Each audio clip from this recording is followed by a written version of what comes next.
Good evening, my name is Katarzyna Nowicka and welcome to Poland Daily News. Nearly 20,000 new infections have been reported today across Poland. A record high number of deaths due to the disease has unfortunately been set in the last 24 hours. The epidemic is chiefly affecting the elderly. 603 deaths, 19,883 new infections. Since the beginning of the epidemic, nearly 11,500 patients have died in the country. Unfortunately, in spite of daily reports about the increasing incidence of the disease, many Poles are reluctant to the thought of getting vaccinated. Theoretically, half of the Polish population could receive the antidote next year. Will they accept it? No, because I don't know what's in this vaccine. Certainly not. I don't believe in the pandemic. No, because I have been vaccinating against the flu for 20 years and have never been ill except for after the first vaccination. I think that vaccines work. Yes, I would, after doing proper research on it. And why do I need this really? Younger people should be vaccinated, not us, the old ones. Yes, I think this is a sensible way out, and I also think that the majority of the society should do it. The experts explain that the society has nothing to be afraid of. Vaccination is worth it. It is one of the greatest achievements of medicine and humanity as a whole. They protect us from very serious consequences of infectious diseases. As for the coronavirus, they are currently being tested. The first two have already been given to about 75,000 volunteers. No complications have been found in the United States. Those who have beaten COVID-19 continue to donate their plasma. Specialists report that the antidote to coronavirus is going to emerge soon. Despite a political shift in Lithuania, we can be sure of the continuation of our good relations. These were the words spoken by Krzysztof Szczerski, head of the president's cabinet. Andrzej Duda has concluded his visit to this country. This morning, the Polish president met with Ingrida Simonite, the candidate for the new head of the Lithuanian government. It was considered extremely important to maintain a common line on the NATO alliance on the eastern flank and in the context of the political change that is coming in the US. There were also discussions about economic cooperation, infrastructure solutions and the Tri-City initiative. One of its elements was the establishment of a Lithuanian-Polish business forum. Andrzej Duda also visited the Ross Cemetery. He laid wreaths at the monument of the January uprising and at the Józef Piłsudski Mausoleum. Instead of keeping people in their homes, the coronavirus pandemic is seeing more and more people out and about. The cause? A growing number of bankruptcies and higher unemployment.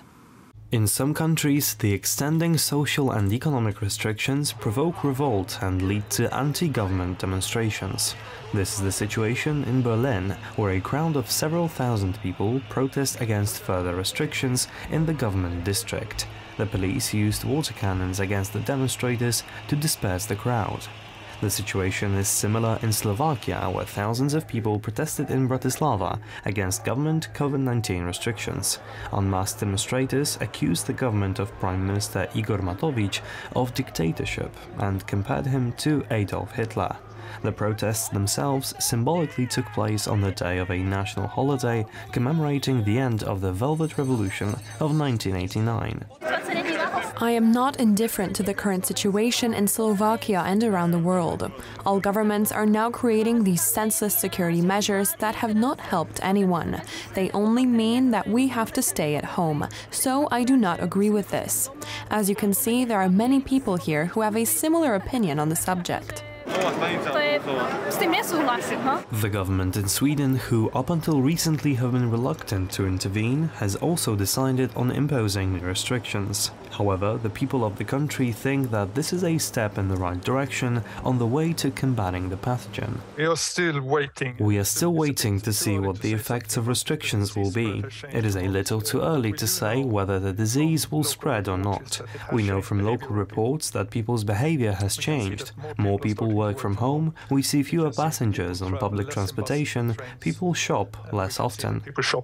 One of the basic factors in the fight against the virus is to perform tests tests, but not everyone can afford them.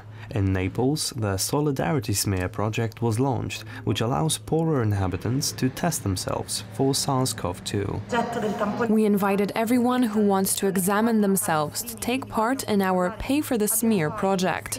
It was inspired by the tradition of people paying for coffee as a gesture of kindness, which has been common in Naples since the Second World War. This simply means that you can leave a paid test that will be used by someone who does not have enough money to do it themselves. Now a question whether the Earth is under a threat of a cataclysm. Unfortunately, scientists do not have good news. After a few months, asteroid Apophis has made itself known once more. Our planet is facing the possibility of a catastrophe once again. The Apophis asteroid, a 370-meter-tall space giant, flies near the Earth every few decades. The next time it is scheduled to come into closer contact with the Earth is the year 2029 and again in 2068. So far, scientists have claimed that the asteroid is not a threat. However, latest reports seem to counter this hypothesis. A large amount of infrared radiation is reflected from the asteroid, affecting its trajectory. Such small changes in the trajectory, even minimal ones, are of great importance in the future. The probability is small, 1 to 100,000. However, as far as what would happen if it were to come into contact with Earth, this could lead to a disaster on a continental scale. Asteroids are blue bodies, much smaller than planets and similar to the Sun. Apophis is one of the larger objects of this type. It could pose a threat to humans in 48 years.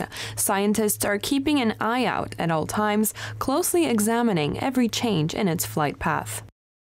That's all for tonight. Now on to Poland Daily Business with Aleksander Wierzejski and his guest. Good night.